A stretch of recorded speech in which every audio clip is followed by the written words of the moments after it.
Hello students, पिछले वाले lecture में हम किरचॉफ लॉ के बारे में डिस्कस कर रहे थे, जिसमें हमने Kirchhoff first law and second law, दो लॉ हमने उनके स्टेटमेंट लिखे थे। पहला लॉ जो था उसे हम जंक्शन लॉ भी कहते हैं कि all the current meeting at A junction the algebraic sum of all the current meeting at A junction is zero, कि किसी जंक्शन पे आने वाली करंट्स और जाने वाली करंट्स की जो क्वांटिटी होती है वो सेम होती है। और सेकंड लॉ क्या कहता था, किसी क्लोज्ड लूप में जितने भी सोर्स हैं उनके ईएमएफ एवं जितने भी डिवाइस या रजिस्टर्स हैं उनके एंड्स के ऊपर पोटेंशियल डिफरेंस का एल्जेब्रिक सम जीरो होता है। तो ये दो जो लॉ थे, दूसरे वाला जो लॉ था उसके इंपॉर्टेंट फैक्ट्स हम यहाँ लिखने जा रहे हैं। तो देखिए क्या क्या इंपॉर्टेंट फैक्ट्स हैं सेकंड लॉ के। तो सेकंड लॉ के फैक्ट ये हैं कि Kirchhoff second law, Kirchhoff second law is based on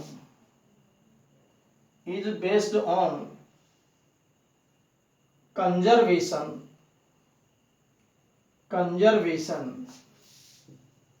law of energy के लिए किरचॉफ सेकंड जो लॉ है वो किस पर बेस्ड है, वो कंजर्वेशन लॉ ऑफ एनर्जी पर बेस्ड है।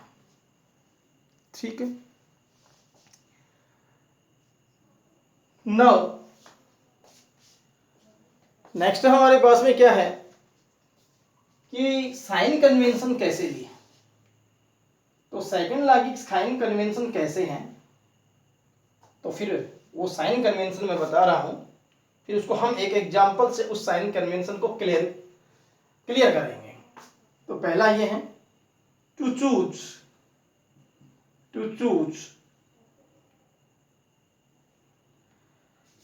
closed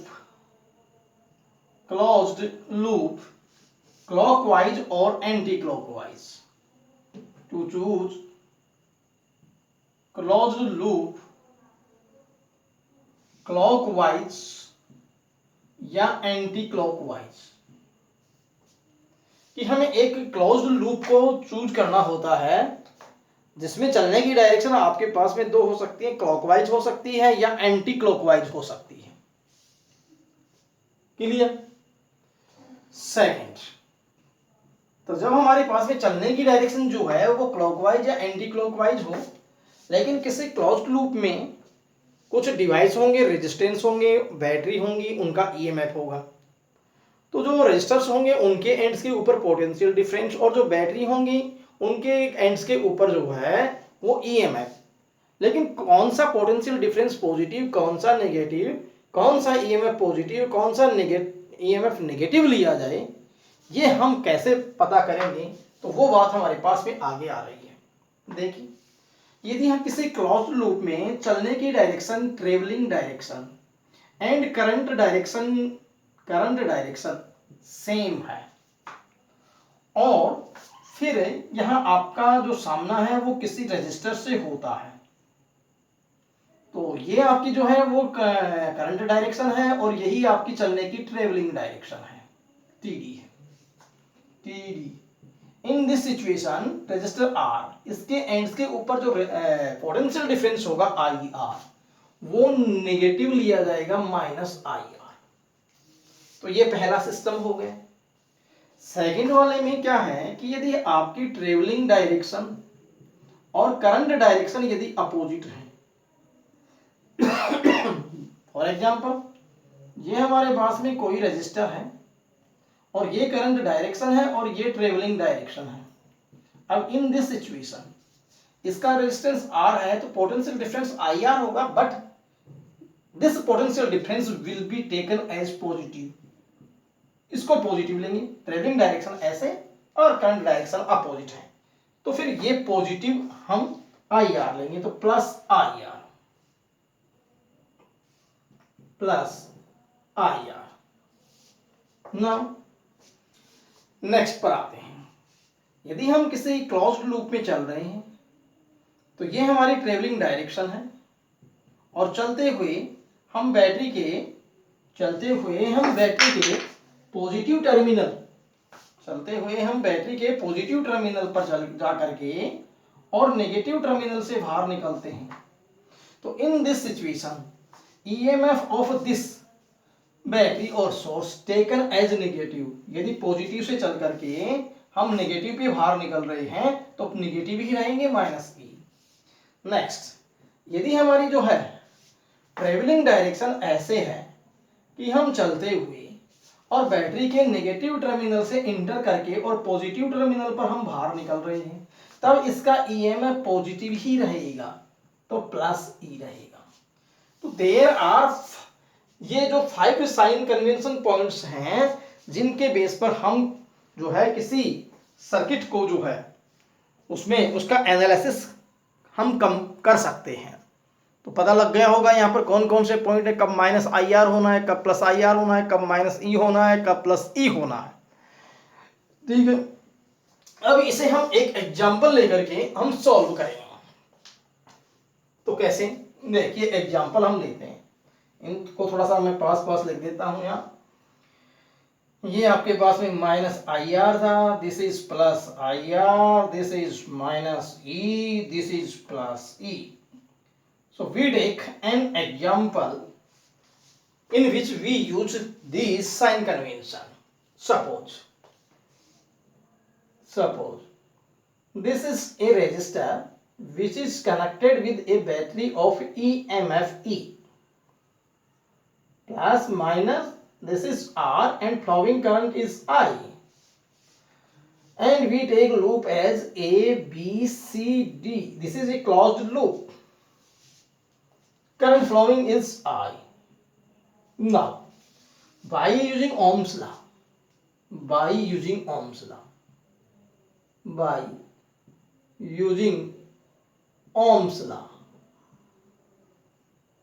is potential?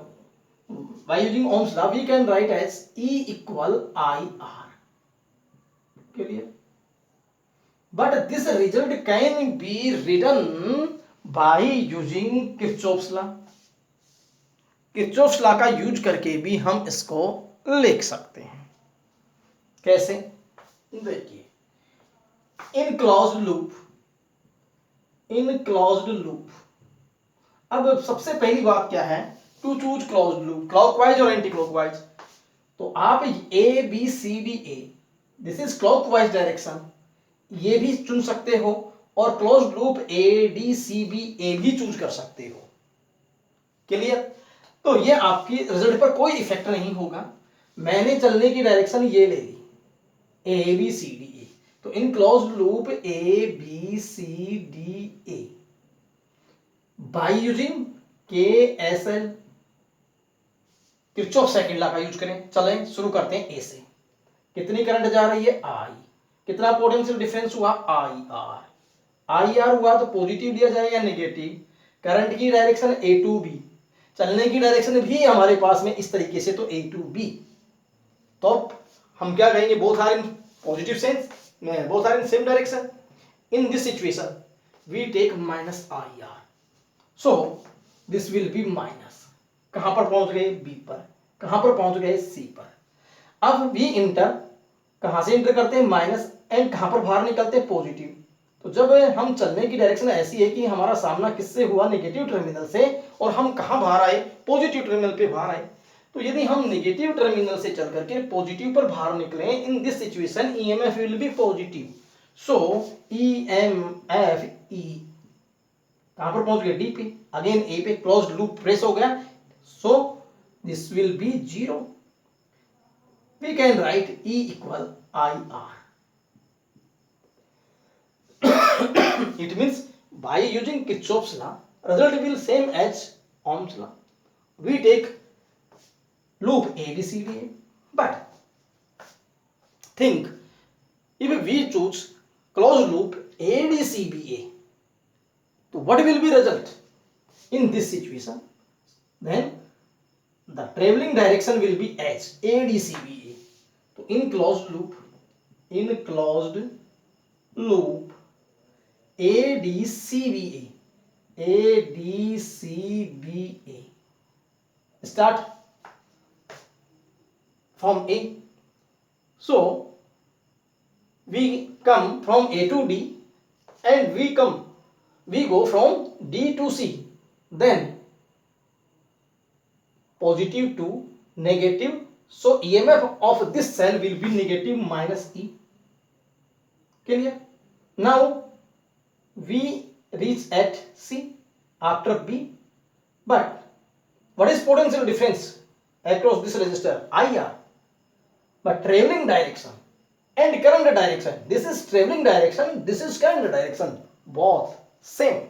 So IR, this is traveling direction or this is current direction. Sorry, opposite in sense. Current direction ये है और traveling direction ये है, opposite.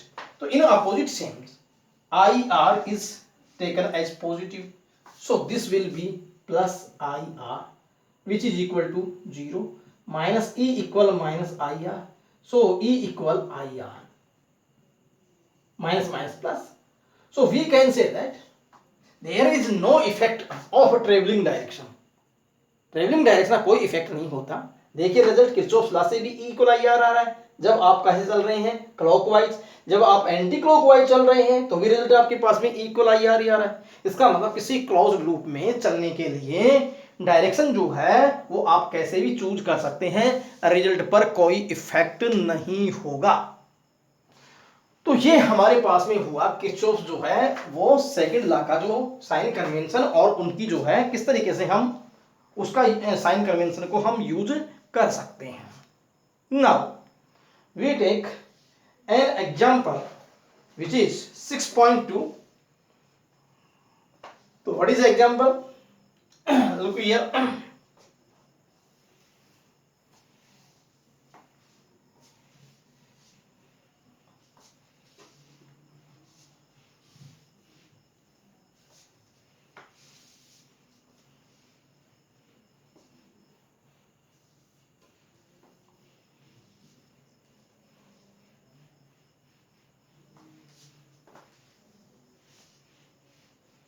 Example is 6.2. In this example, there is a circuit. This is a circuit, battery.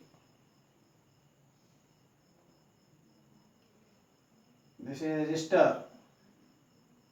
This is a battery.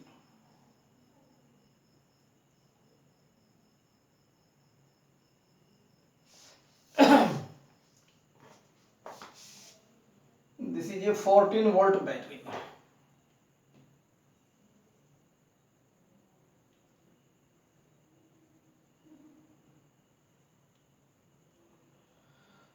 Plus minus 14 volt. Minus plus. This is 10-volt battery.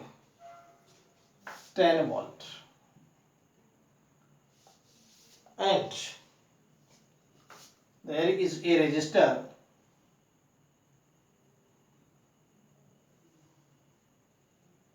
Resistance is given 462 ohm, 4 ohm, 6 ohm and 2 ohm, and flowing current in different branches. यहाँ flowing current क्या है? This is I1, this is I2, this is I3. यहाँ कितनी current flow हो रही है? I3. In this branch is I1. In this branch is I2. So there are ये जो करंट्स है वो फ्लो हो रही है और A, B, D, C ये है आपको पॉइंट दिए गए हैं and EF.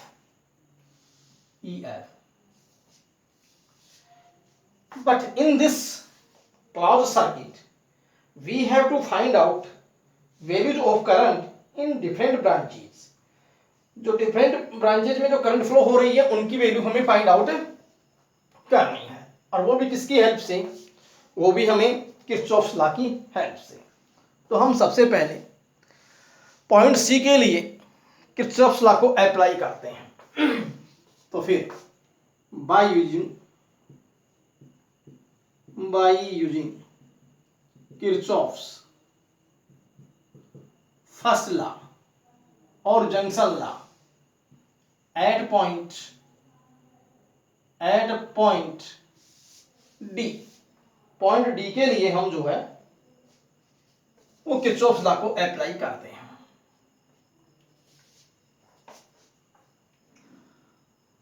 Now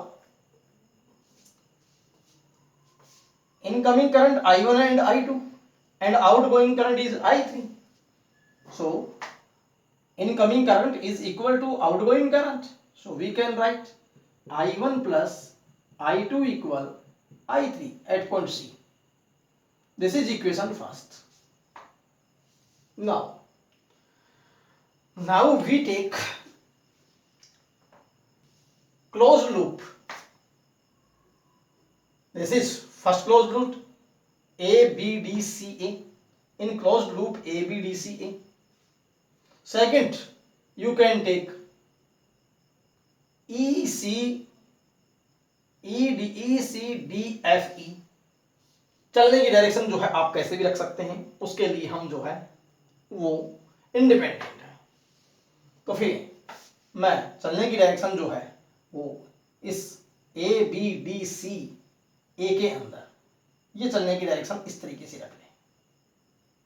in closed loop हम चाहते हैं I1, I2 और I3 की वैल्यू क्या हो। In closed loop A B D C ABDC A closed हो गया पूरा by KSL Kirchhoff's second law. Starts from point A, चलने की डायरेक्शन ये है 2 ohm, current I3, potential difference IR, I3 into 2 I3, but in opposite direction, और in opposite direction potential will be positive। क्यों? चलने की डायरेक्शन ये, current की डायरेक्शन ये, हम चलना कहां से स्टार्ट कर रहे हैं? ए से। So we can write plus 2I3, P पे पहुंच गई, डी पे पहुंच गई। चलने की डायरेक्शन ये, करंट की डायरेक्शन ये। तो फिर 6I1 potential difference across this resistor 6I1, but 6I1 will be positive. Why? क्योंकि अपोजिट डायरेक्शन में करंट ऐसे और ट्रेवलिंग डायरेक्शन ऐसे। We enter from positive and exit from negative. So positive से नेगेटिव पे निकलते हैं तो नेगेटिव रहेंगे, तो EMF will be taken as negative -10 volt. This is equal to 0। वापस हम C से A पे पहुंच गए। For this closed loop equation will be as, now we can write 2I3 plus 6I1, this is equal to 10 divided by 2I3 plus 3I1, 2 5 10. This is equation first, but you can put value of I3 from equation by using equation first. So I3 equal I1 plus I2 plus 3I1 equal 5, but 3 and 1 4I1 plus I2 equal 5. This is equation first. This is first, or this is a second. This is second, or by using first and second, so we get equation this is third. So what is third? 4I1 plus I2, 4I1 plus I2 equal 5. Again you can look here, if we divide 2 by this equation 2, then I3, this will be 3I1, this will be 5. What is I3? I1 plus I2, so we can put I3 I1 plus I2 plus 3I1 equal 5. 3 and 1 4I1 plus I2 equal 5. ये आपके पास में equation आ गई first. Now we take closed loop अगला close loop कौन सा लेते हैं? Close loop E C D F E. In closed loop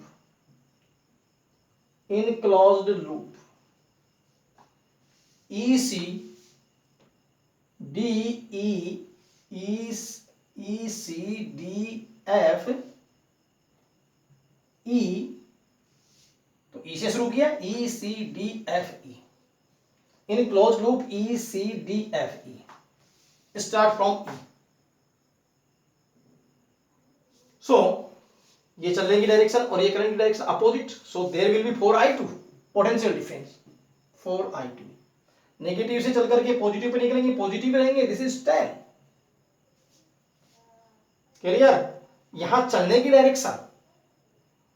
direction ये है और करंट की डायरेक्शन भी ये सेम है, तो इस केस में पोटेंशियल नेगेटिव रहेगा, तो माइनस का 6I1। ठीक है, क्योंकि डायरेक्शन ये। फिर एफ पे पहुंच गए एफ पे, तो उस केस में माइनस से प्लस पे निकलेंगे तो प्लस ही रहेंगे, 14 वोल्ट, और this is equal to 0। So we can write minus 6I1 plus 4I2, 14 और 10 24, तो this 24 equal minus 24, divide by each term by minus 2, so this will be 3I1 minus 2I2, this is equal to 12, or this is equation 4. Now if we multiply,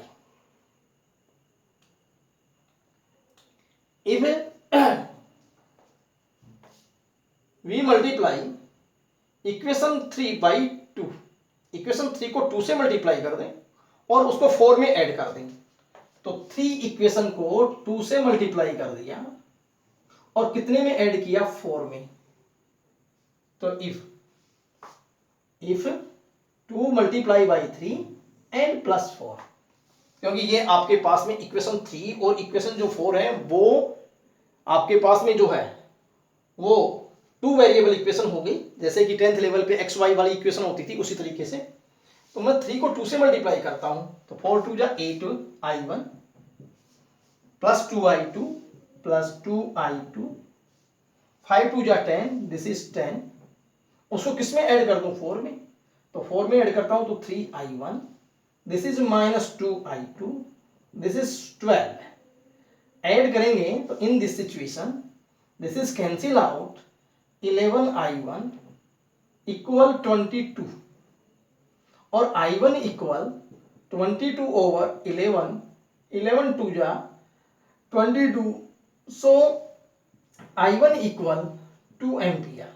इसका मतलब ये current तो आपकी आ गई 2 ampere, कौन सी? I1, और इसे मैं कह दूं 5। ठीक है, लेकिन यदि 5 की वैल्यू चाहे तो इक्वेशन 3rd में रख दें और चाहे इक्वेशन 4 में रख दें, किसकी वैल्यू? I1 की, तो किसकी वैल्यू फाइंड आउट हो जाएगी? I2 की वैल्यू फाइंड आउट हो जाएगी। तो by using equation 3 and 5th, by using equation 3 and 5th use करें 4I1, तो 4 इंटू 2, क्योंकि I1 की जगह 2 plus I2, this is equal to 5, so this is 8, I2 equal 5 minus 8, 5 minus 8 means I2 equal minus 3 ampere, so this is I2। तो I1 आ गई 2 ampere और I2 आ गई minus 3 ampere, suppose this is 6, but now what is value of I3? If we put I1 and I2 in equation first, so there will be value, we can find out value of I3, I3 की value को हम find out कर सकते हैं। तो देखिए कैसे, by using, इसको मैं यहां सोल्व कर रहा हूं, by using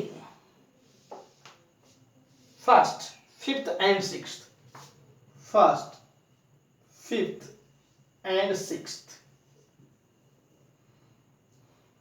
what is result? I1 plus I2 equal I3, so I1 is equal 2 ampere plus I2 minus 3 ampere, this is equal to I3. So I3 equal minus 1 ampere. ये हमारे पास में I3 आ गई. तो Kirchhoff's के दोनों law को use करके हम जो है वो क्या फाइंड आउट कर सकते हैं, करंट फाइंड आउट कर सकते हैं. एक बार मैं इसको फिर से रिपीट कर देता हूं, देखिएगा. ये हमारे पास में एक सर्किट गिवन था और इस सर्किट के अंदर ये कंपोनेंट्स लगे हुए थे. ये आपको बिल्कुल एज इट इज बुक में मिलेगा. हम चाहते थे, क्वेश्चन पूछा गया था कि इन डिफरेंट ब्रांचेज में जो करंट फ्लो हो रही है I1, I2, I3, इनकी वैल्यूज क्या होंगी. तो सबसे पहले हमने इस डी पॉइंट के लिए और किरचॉफ फर्स्ट लॉ लगाया कि जितनी करंट आती है उतनी ही जाती है. तो हम ये equation I1 plus I2 equal I3 लिख सकते हैं. ठीक है. इसके बाद में हमने क्लोज्ड लूप लिया, एक तो ये वाला और एक ये वाला, ये दोनों क्लोज्ड लूप ले लिए. तो इन क्लोज्ड लूप यहां से चलना शुरू किया ABDCA.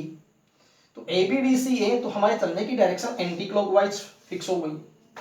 हम कैसे भी रख सकते हैं, उसको क्लॉकवाइज भी रख सकते हैं. तो इन दिस सिचुएशन हम A से शुरू करें तो हमारा सामना किससे होता है, रेजिस्टर से. तो ओम्स लॉ के अकॉर्डिंग पोटेंशियल डिफरेंस 2I3 होगा, लेकिन ये पॉजिटिव लेंगे नेगेटिव. लेकिन चलने की डायरेक्शन ऐसे है, करंट की डायरेक्शन ये है, तो अपोजिट में हम प्लस IR लेते हैं. तो 2I3 कहां पर पहुंच गए, डी पे. इस केस में हमारे चलने की डायरेक्शन और करंट की डायरेक्शन अपोजिट ही रही. तो अगेन हम प्लस 6I1, 6 को I1 से मल्टीप्लाई कर दें. फिर हम बैटरी के पॉजिटिव से निकल करके निगेटिव पे बाहर आए तो निगेटिव ही रहेंगे. तो माइनस के 10 सी पे पहुंच गए, डी पे पहुंच गए, ये 0 हो गया. इस तरीके से हमारे पास में ये जो इक्वेशन बनी, ये इसमें 2 से डिवाइड कर दिया और ये इक्वेशन आपके पास इस तरीके से सेकंड आ रही थी. लेकिन सेकंड में हमने फर्स्ट की वैल्यू पुट I3 की जगह कर दी. तो I3 की वैल्यू पुट करते ही ये इक्वेशन थर्ड जो है वो 2 वेरिएबल इक्वेशन बन गई I1 और I2 में. ये काम तो हुआ आपका इस लूप से. फिर दूसरे वाले लूप के अंदर हमने चलने की जो डायरेक्शन रखी वो क्या रखी, ECD, ये रखी इस तरीके से. तो ECD ये जो डायरेक्शन हमने रखी चलने की, तो हम चलना शुरू कहां से करें, इससे चलना शुरू करें तो हम अपोजिट डायरेक्शन में थे करंट के. तो फिर ये जो पोटेंशियल डिफरेंस आएगा ये पॉजिटिव आएगा 4I2. फिर चले हम यहाँ माइनस से प्लस पे निकले तो प्लस ही रहेंगे, तो प्लस ही रहे. फिर आए यहाँ तो चलने की डायरेक्शन हमारी और करंट की डायरेक्शन सेम थी, तो पोटेंशियल नेगेटिव आएगा यहाँ पर. तो 6 को I1 से मल्टीप्लाई कर दिया, माइनस 6I1. ऐप पे पहुंच गए. फिर बैटरी माइनस 14 से प्लस निकले तो प्लस ही रहेंगे, प्लस 14. कहां पर पहुंच गए, E पर. ठीक है. तो यहां से शुरू किया था हमने चलना, वापस वहीं पर आ गए, पूरा क्लोज लूप बन गया. ऐसा करने से आपके पास में इक्वेशन आ गई 4. अब इक्वेशन 4 आई, वो भी I1 और I2 में ही आ गई. तो फिर आपके पास में थर्ड जो इक्वेशन थी और जो फोर्थ इक्वेशन थी वो दोनों ही जो हैं वो I1 और I2 में हैं. तो 10th लेवल के ऊपर हमने 2 वेरिएबल इक्वेशन के सॉल्यूशन को पढ़ा है हमने. तो क्या करें हम, इसमें सेकंड को थर्ड को हम 2 से मल्टीप्लाई कर दें. 2 से मल्टीप्लाई करने का मतलब 2I2 हो जाएगा. तो ये कोएफिशिएंट सेम हो जाएगा, कैंसिल हो जाएगा. तो देखिए हमने ये सेकंड को 2 से मल्टीप्लाई किया तो 4 2 जा 8, 2I2 और 5 2 जा 10. ये तो हो गई तुम्हारे पास में इक्वेशन थर्ड 2 से मल्टीप्लाई होने के बाद. और 4 को एज इट इज ऐसे कैसा रख दिया. लेकिन ऐड करना था, ऐड करने पर ये कैंसिल हो गया. तो सिर्फ ये एक वेरिएबल 8 3 11 I1, ये वन वेरिएबल में ये इक्वेशन आपके पास में आ गई. तो 11I1 इक्वल 22. तो यहाँ से I1 की वैल्यू कितनी आ गई आपके पास में 2. जब एक वेरिएबल की वैल्यू आपके पास में आ गई तो दूसरे वेरिएबल की वैल्यू में तो कोई प्रॉब्लम नहीं होनी चाहिए. फिर हम क्या करेंगे, इस I1 की वैल्यू को चाहे तो हम इक्वेशन थर्ड में रख दें और चाहे 4 में रख दें. ठीक है. तो थर्ड में रखा, किसकी जगह, I1 की जगह. तो 4 2 जा 8 प्लस I2 इक्वल 5. अब 5 तो थे उधर, 8 लेके गए उधर, 5 माइनस 8 तो I2 इक्वल माइनस 3 एम्पियर आ गए. तो I1 और I2 दोनों करंट जब आपके पास आ गई तो इक्वेशन फर्स्ट ये कहती है कि इन दोनों का जो समेशन है वही तो I3 होता है. तो फिर हम इन दोनों को ऐड कर दें. तो हमने ऐड किया, I1 प्लस I2 I3 होता है. तो 2 माइनस 3 इक्वल I3. तो फिर ये I3 की वैल्यू -1 रह गई हमारे पास. तीनों करंट आपके पास आ गई और दोनों जो रूल थे किरचॉफ के वो हमने यहाँ पर अप्लाई किए. ठीक है. तो इस तरीके से जो है हम किरचॉफ लॉ की सहायता से, किरचॉफ लॉ की एप्लीकेशन जो है वो यही है कि हम करंट की वैल्यू फाइंड आउट कर सकते हैं, हम पोटेंशियल भी फाइंड आउट कर सकते हैं. किसके लिए, कॉम्प्लिकेटेड सर्किट के लिए. तो आज का जो लेक्चर है वो आपका यहीं तक है, और हम फिर एक कल जो है एक न्यूमेरिकल किरचॉफ के लॉ पर ही बेस्ड है, उसे हम सॉल्व करेंगे। ठीक है, तो फिर थैंक यू।